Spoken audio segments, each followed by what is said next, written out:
అతడి ఎత్తు 4 అడుగులే. కానీ ప్రతిభకు ఎత్తు కొలమానం కాదని మరోసారి రుజువు చేశాడు. పొట్టివాడంటూ వెక్కిరించిన వారికంటే అందనంత ఎత్తులో నిలబడ్డాడు. అసాధారణ పట్టుదలతో BA LLBలో నల్సార్ విశ్వవిద్యాలయ టాపర్గా నిలిచి స్ఫూర్తి కాంతులు వెదజల్లుతున్నాడు. రాష్ట్రపతి ద్రౌపది ముర్ము చేతుల మీదుగా 10 బంగారు పతకాలు అందుకున్న గోల్డెన్ బాయ్ భవ్య జోహారి సక్సెస్ స్టోరీ మీకోసం.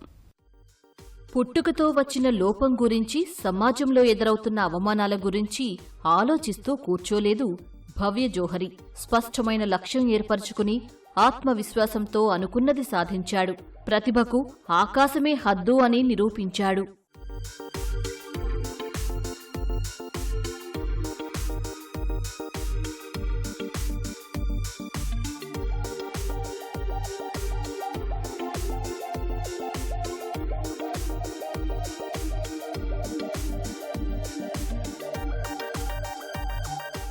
ఇరవై 23 భవ్య జోహరిది రాజస్థాన్లోని జైపూర్. తండ్రి చార్టర్డ్ అకౌంటెంట్, తల్లి మ్యూచువల్ ఫండ్స్ అడ్వైజర్. పొట్టిగా ఉన్నాడని ఎదురైన అవమానాల్ని గెలుపు సోపానాలు చేసుకున్నాడీ యువకుడు.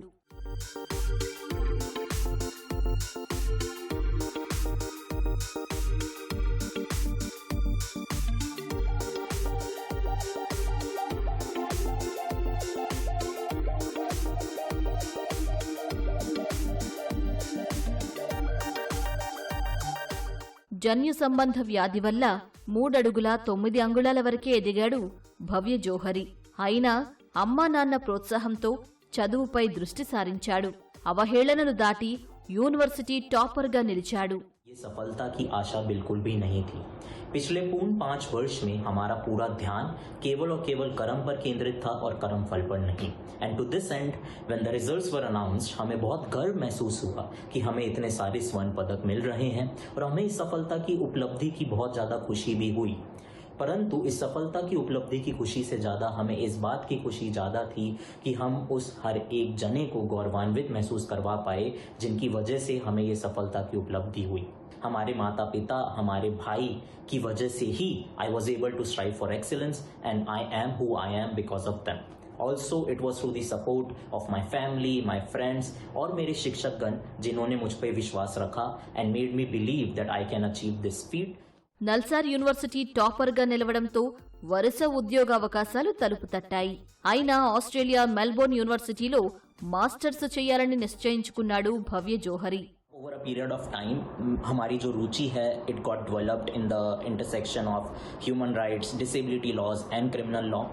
And considering that I had to make a difficult decision to not to be an associate at a reputed tier 1 law firm, not to take the conventional route, and I am going to take down the other route.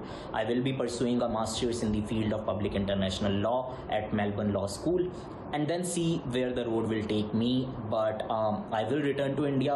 I will work in this domain. If everything goes well, then I will be joining the field of academia. इसके पीछे की जो सबसे बड़ी वजह है वो ये है कि हम चाहते हैं कि हम एकेडेमिया में एक रेक्विजिट करिकुलम डेवलप कर पाएं in the field of human rights and disability laws, which is unfortunately conspicuously absent from the Indian discourse. శారీరక వైకల్యం కంటే మానసిక వైకల్యమే గమ్యం చేరేందుకు అతిపెద్ద అడ్డంకి అంటాడి గోల్డెన్ బాయ్. అవమానాలు ఎదురయ్యాయని కుంగిపోకుండా ధైర్యమనే ఆయుధంతో విజయం సాధించే వరకు పోరాడాలని సూచిస్తున్నాడు. कि हमें कभी भी निराशा नहीं हुई हमारी डिसेबिलिटी को लेके.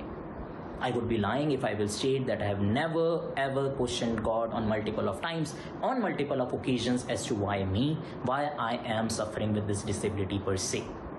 However, the real reason behind the disappointment was not emanating from my disability per se, but rather it was owing to the negative societal interactions and confrontations that I was subjected to. As an individual, it is understandable that when you see something unique, you will be amused by it. However, the way you react to it, the way you confront the situation, it is in your own hands. To all the person with disabilities out there, I'll just say this, that embrace your disability. It is not an easier task, I can understand it, but once you have done it, there is no stopping you around. You cannot let the outside voices dictate yourself. You are master of your own life.